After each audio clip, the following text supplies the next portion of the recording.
So ITU, it's the United Nations digital agency, Agency for Digital Technologies, and it's our 160-year anniversary. We've gone from the fear and the promise of AI to use cases to the sudden appearance of generative AI when no one knew when and how that would appear, and then now we're heading in towards a multimodal AI and agentic AI, and depending on who you talk to, it seems like we're slowly edging towards AGI, or artificial general intelligence. Over 500 AI standards either published or in development. It's the neural network online community where we have 43,000 people basically connecting all year long. We have about 150 online events per year, and we now have the AI for Good Impact series, and the very Yes. first one was hosted in New Delhi last year. Basically, it made our program completely obsolete overnight, so then we had to redo the whole thing, but that's good. I mean, it's moving that quick, and people sort of count on us to make sure that we're somewhat ahead of the curve, or at least keeping up with the curve, so that they know when they come to the summit, they're really going to see the state of the art and help them to imagine a future and to somewhat plan for the future. In the area of healthcare, you probably have the highest potential. And what was your learning last time in Delhi like? How was it for you to be here in New Delhi? I mean, it was an amazing experience. I mean, WTSA itself, I would dare say, was the biggest and most successful WTSA we've ever had. I'm so grateful that you even found time for this. No, it's a Running pleasure. in between meetings and everything. Yeah, no, I'm glad I could. I got held up with another meeting, so but here we are. Really looking forward to this. Thank you. I can more closely experience. I'm not in person. Last time I was not so lucky to get your time, and this time I am. My colleague stole the show for me, and I was very upset. Like I wanted him, and you took the chance. So thank you so much. It is a pleasure to have you with us, and congratulations for coming around with another great global, platform raising AI for good. So big congratulations to you. How are you Thank you. feeling? Yeah, feeling very optimistic, enthusiastic, excited. I mean, the level of interest in the summit this year is extremely high. We're getting something in the order of 600 speaker requests Oh my per God. week, and so that's a nice problem to have, and they're all really good. So some tough choices have to be made. But the good thing is we moved to the largest venue in Switzerland, where we can really accommodate huge crowds, because last year we were in the Congress Center, and for the opening of a summit, people were stuck outdoors for about 2 or 3 hours. They just couldn't get into the building because it was too crowded. So we don't want to repeat that. So it's a different animal this year, but I think it's just testament to the interest in AI and how it can positively impact humanity, and bringing as many different voices together as possible. I can clearly understand it is upscale to next level. Your scale and fold seems huge, larger than life setup. I don't know what has inspired you to go all out this year. But Mr. Werner, I really want to understand this whole thing. The concept of AI for good, it originated in ITU. Could you help us understand what does it mean to use the word AI for good in a global context, and also in the context of, establishing, mixing AI or technology idea with the human good. So how do you define this? Yeah, I mean, maybe to tell the story, it would be good to go to the beginning. So ITU, it's the United Nations digital agency, Agency for Digital Technologies, and it's our 160-year anniversary. So we've been around for 160 years, and we've gone through many technological waves, from the telegraph to television to radio to PSTN, mobile phone, 2G, 3G, 4G, internet, and now we're basically in the era of AI-powered networks and robotics and brain-computer interfaces and autonomous driving, smart cities. So I think ITU has a tried and tested model for international collaboration, on Yeah. how to handle these technological waves in a way that's very inclusive and make sure that all countries are involved. But at the same time, we're unique because we're the only UN agency that also has a private public membership model. So we have 194 member states, but we also have 1,000 technology companies and academic institutions that are also members of ITU. So they're really driving the technological progress, and it's a contribution-based organization. So I like to think that because of this mixed model, we're always on the cutting edge, and then we're able to also work with our UN partners because we're very well placed at the intersection of member states, of digital technologies, of academia and different industry verticals, and then bringing collaboration from the UN. But the AI for Good was created in 2017 at ITU. And back then it was built on the premise that AI has great potential to help solve global challenges, whether it's education for all, Healthcare. yeah, affordable healthcare, definitely one of the highest use cases. Managing the environment and energy efficiency, more high tech solutions like autonomous driving, and in the context of smart cities and building collaboration and partnerships. So that there's no shortage of use cases. But how do you know that a high potential AI use case works equally well for men or for women, or for children or the elderly, for persons with disabilities, or in low resource settings where basic things like electricity, 5G, access to data, compute, the things that we might take for granted are huge challenges. So these are not natural reflexes from a fast moving tech industry. I think the track record so far has been let's build it and we'll fix it later. But these are things that we think deeply about at the AI for Good community.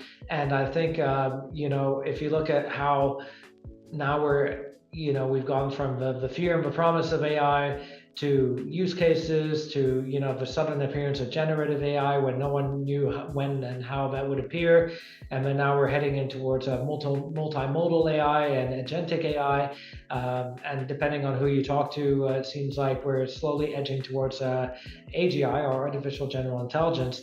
I think we're glad that we started in 2017, because even though the technology wasn't quite there back then, it didn't prevent us from thinking about the use cases or what kind of policy would be needed to work on standards development and, let's say, create the preconditions to give AI a chance of success. And when I say success, that it would be used for the benefit of humankind, and not that humans would be used for the benefit of AI. So here we are in 2025, and exciting times. And I can clearly now understand the relevance of AI for good. You also left me with a question while you were answering this, is about, in this world divided by technological capabilities, I would want to know how does AI for good foster inclusiveness or collaborations among government, academic, the institutions, industry, bringing that inclusiveness between developing nations. So, what would it take for you to bring that inclusiveness? Yeah. I mean, basically, to answer that question, I would go to our bread and butter, our activity. At the end of the day, ITU, I'm a standardization bureau where I work. It's a standards making body.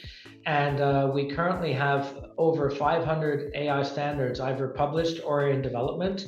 Wow. And these are standards covering a wide range of topics. For example, network optimization, network orchestration, cybersecurity, multimedia, deepfake detection, managing the energy efficiency of data centers. So there's a whole suite of standards being developed to really support the implementation of AI across borders. And the reason I mentioned this as well is going back to our mixed membership model, where we do have the 194 member states. We have all the top tech industry companies driving the standards development work, but great efforts have been made to bring developing countries to the table, so that when we're developing standards, they're really made with a certain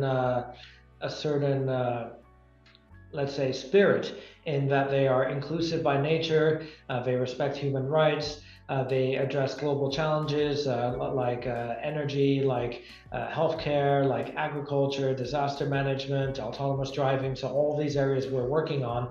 And then we have actually a lot of programs like the Bridging the Standardization Gap, where we actively help to facilitate the participation of developing countries in the standardization making process, but also in the adoption of standards back into the developing countries. And I think that's where ITU and AI for Good is unique in being, very inclusive in that way. And when you look at AI for Good as a platform, we have several areas of AI action. So one of our catchphrases is that we're more than a summit. Of course, a lot of people know us for our summit in Geneva once a year, bringing everyone together. But if we look at the different areas of action of AI in ITU, you have, of course, the multi-stakeholder platform, which is the AI Summit. It's the neural network online community where we have 43,000 people basically connecting all year long. We have about 150 online events per year. And we now have the AI for Good Impact series. And the very first one was hosted in New Delhi last year as part of WTSA. And the next one will be in Johannesburg. So now we're actually bringing AI for Good to different regions where they can't necessarily come to Geneva. So that would be the multi-stakeholder dialogue. The standards platform, I just explained. We have a lot of capacity building activities. So we just launched the AI for Good Skills Coalition, where we have. I want to know more about that. The little bit in brief about AI Skill Coalition. What does it really emphasize on? Is it about training people around AI, getting the right use of the application? How do you want to explain that? Yeah, so last year we had our AI Governance Day as part of the 2024 summit, and we brought together close to 100 ministers, more than half from developing countries, to really think about AI governance, AI policy, and one of the biggest AI innovation also. I think you have done a great job. Yeah, the innovation piece as well. And one of the biggest pain points that was identified was basically the AI skills gap. So really, whether you're a policy or a diplomat or an entrepreneur, or how can you get democratized access to these skills and reaching the full spectrum from children to the elderly to people with a basic understanding to a very high level of understanding, but also in government and in diplomacy. So in Davos this year with our Secretary General, Doreen Bogdan-Martin, she announced the launch of the AI Skills Coalition. We now have, in a very short time, 50 partners on board. We've already launched a huge learning catalog where all the partners are offering different access to their learning platforms for free across different levels, different languages, different target groups. And this is just the beginning. I like to say we're building this plane as we're flying it. We will be having our partner meeting in Geneva in July as part of the summit. But really the goal is to democratize access to AI skills globally and basically offer a very decentralized and open platform to the world to access these skills with partners who of course are trusted and have been vetted and who are very much aligned with the philosophy of AI. So nice, because once the skill training comes, I think there'll be a standard way of using it and reducing the misuse of the entire technological push that we are having through AI. But I also want to know, you mentioned that you're already ahead of time, 2017, the first edition, almost a decade now. How will you assure, Fred, if I can ask you that, with rapid advances in AI, how is AI for Good ensuring that its conversation about the technology and AI stays much ahead of the emerging challenges and the next 10 years? Can we see you already see what's going to come in 2035? How are you vision? That's a good question. I mean, when we created AI for Good, I think we were a bit ahead of our time, or at least people tell us we were. But back then, you could pretty much keep up with the AI world on a year-to-year basis, right? Things were moving at a certain speed. And as the years went by, that accelerated, where all of a sudden it became 6 months, and then it became a month. I would argue now it's probably weekly, if not daily. So you really need to have a very adaptive and iterative approach to AI for Good. because things can change on a dime. And I'll give you an example. Last year, we basically had our whole program ready. And then with all the different breakthroughs in generative AI, basically it made our program completely obsolete overnight. So then we had to redo the whole thing. And that's good. I mean, it's moving that quick, and people sort of count on us to make sure that we're somewhat ahead of the curve, or at least keeping up with the curve, so that they know when they come to the summit, they're really going to see the state of the art, and help them to imagine the future, and to somewhat plan for the future. And one thing that's interesting with keeping up with that pace of technology is we'll be launching a Quantum for Good track at the summit. And I like to think that, we are where we were with AI in 2017 is perhaps where we might be with quantum in 2025. So even though the hardware part is far from mainstream, I mean, no one knows if it's going to be 5 years, 10 years, 15 years. There's a running joke that quantum computing is always 10 years away, no matter Yes. what, no matter what year you're in. But actually, I am seeing signals now that I think it is time to really start thinking about those big questions that we're asking ourselves in 2017 about AI for quantum. So what are the use cases? How can they help global challenges? What's going to be required in terms of knowledge sharing, making sure the digital divide doesn't further deepen, making sure different stakeholders are on board, starting to think about what kind of policy and standards might be needed in the future. I think the time is right to build around that. So that's I think a pretty exciting thing for this year's summit. And likewise, different technologies like brain-computer interface technologies, different types of robotics. I think there we're also on the tipping point of an explosion on the robotics front, and we've been planting the seeds for that for about 3 years now. So curious to see if this will be. I know it's the year of quantum, but personally, I think it might be the year of robotics. You know what? Soon you would have to have a AI for good every 6 months. You're gonna accelerate that speed with the case you're saying how smoothly and fast we are growing. But you've emphasized on AI's potential to solve the global challenges, where I am talking about, in advancing the sustainable development goals. Any specific example for AI application that you particularly think is promising in addressing the critical, SDG, and explain how it excites you? Or in general, how would you want to help us Yeah, I out? mean, I think in the area of healthcare, you probably have the highest potential. In terms of drug discovery, speeding up the R&D process, the approval process, but also kind of using AI to create synergies and links across different vertical domains that were traditionally separated or very difficult to make connections for. We're starting to see some really interesting use cases emerging from there, and especially with the the announcement of AlphaFold, and being able to create this open library of protein folding. I mean, it's early days, but I think the potential for drug discovery and treatments there will be very, very interesting. And then, of course, we see a lot of use cases, for example, using AI to detect skin cancer or different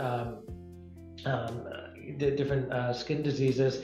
Even in developed countries, sometimes it can take over a year to get an appointment with a dermatologist. So Yes. if you can use AI for this kind of like early screening, where at least it could tell you, oh, don't worry, this is just an insect bite, or oh, you At might. least the diagnosis level could be handled better. Yeah, yeah, yeah. Also, there's just lots of different use cases for mobile medicine. There was a huge shortage of doctors around the world, and you would have to probably really increase the number of doctors like exponentially to get the level of care that people need.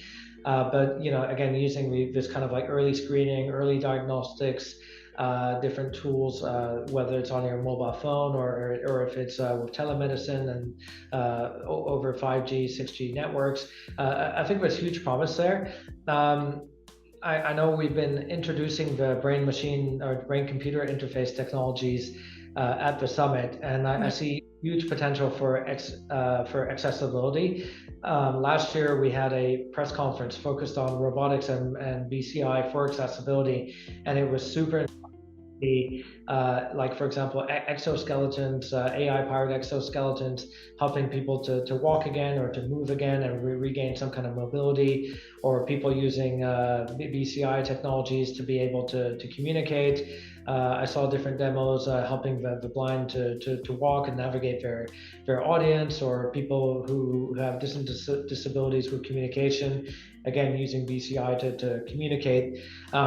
Probably one of the most inspiring use cases was there's an ALS patient from Portugal Oh, who had locked-in syndrome, and he was on his hospital bed, and he can't even move a finger. I think he can only blink. He can't speak or do anything. oh my But God. using a combination of brain-machine interface technology, generative AI, and using his past voice to turn those brainwaves into words and his words into his real voice. And then over a 5G network, he was communicating with our audience in Geneva. Wow. And the only sign that you could see that he was communicating with us is that at one point he was so happy there was like a tear going down his eye, and there was a lot of tears in the audience as well, I can assure you. And when you see that physical manifestation of AI helping people's lives in that way, I think you really have the definition of AI for good right there. I think, yeah, it resonates. I can't believe when you saw that or heard that, how would it feel through you? It is Yeah. next level, you just feel like you've added value to next level to a human life. Very quickly, just two, three things more is about AI for good, engaging with the youngsters, the young innovators, and the startup world that's coming in. How do you think they can contribute to the AI for good? Do you find a room for them? Oh, most definitely. I mean, the youth is our future, right? And they're the ones who are going to have to live with these And we're technologies. all still young, huh, by the Yeah, way. yes. I think AI for good keeps us young, or at least on our toes. But actually, in India, in New Delhi, last October, we kicked off our global AI for Good youth robotics competition, and this was super inspiring. I mean, we had kids from, I think, 11 or 12 states from India, from different schools, and they came to New Delhi to compete in our robotics competition. And the theme of that competition was to manage natural disasters.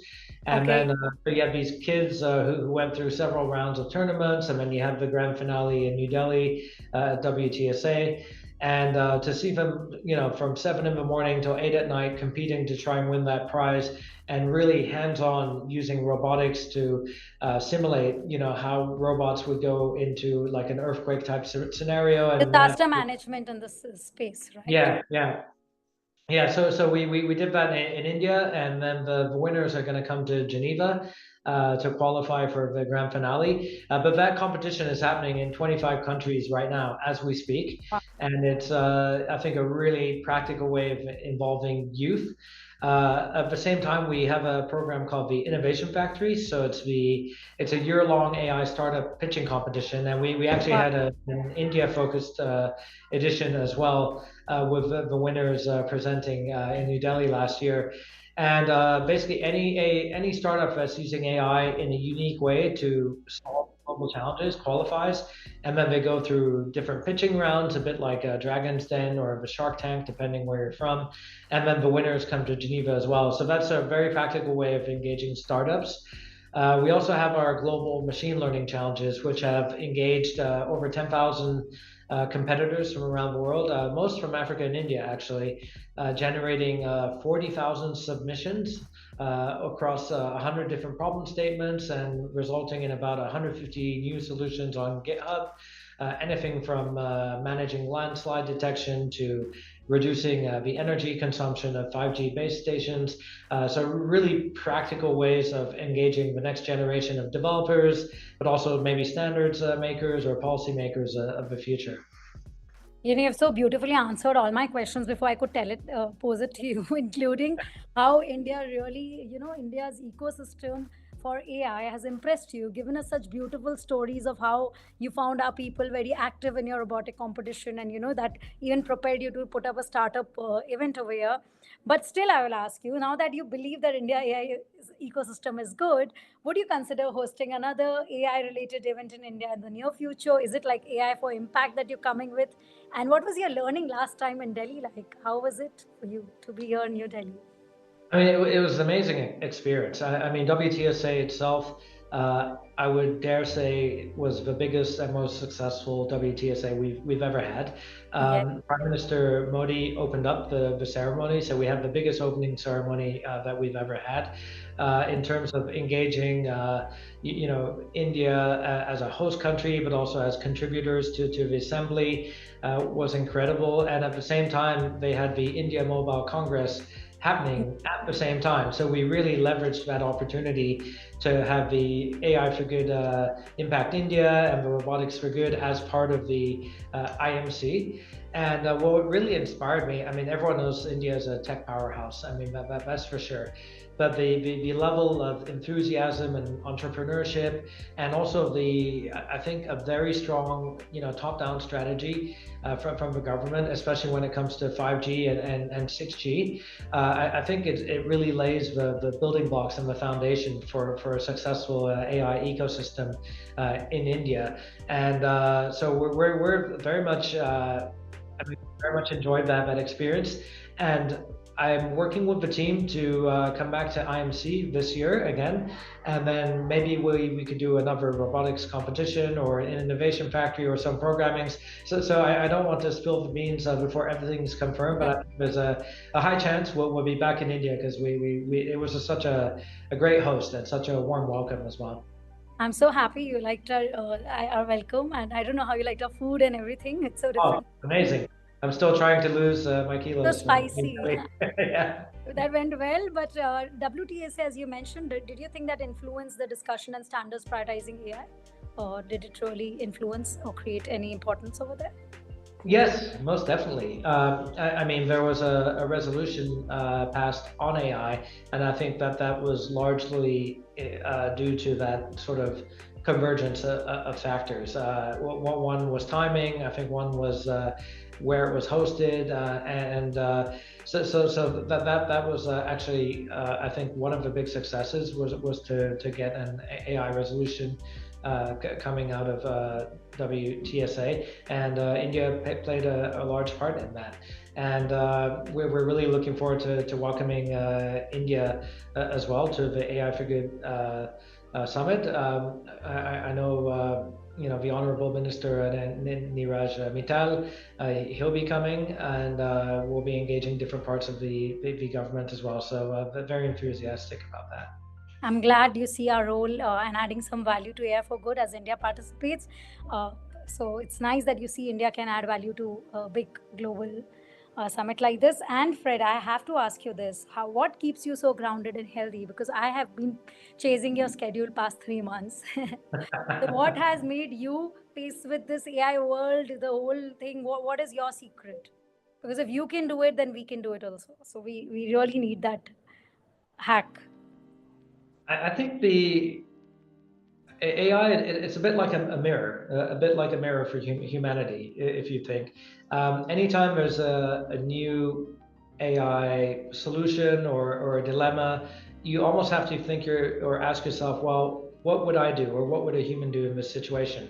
So I like to think that AI is challenging us as humans, and maybe apart from the ancient philosophers in Greece and Rome and the ancient times, there maybe hasn't been a time where humans have fought so hard about what it means to be human. And I think the emergence of AI has sort of triggered that self-analysis and self-reflection, because if AI is going to work for us, we also have to know exactly what it means to be human and what is good for humans. So then we can have that AI alignment. So I think having that, as a kind of foundational question, keeps the curiosity alive.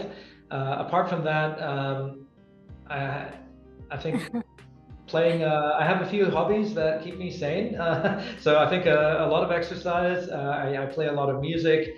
I'm also very interested in AI and music and AI and creativity. So keeping that kind of human interest and between work, life, hobbies, and having a kind of feedback loop between all of them keeps things very, very, very interesting. Yeah. You have any favorite AI application that is your to must use? Is there anything that you're addicted to right now? Honestly, I mean, I think there's two ways to think about AI. People sometimes might use AI as a shortcut,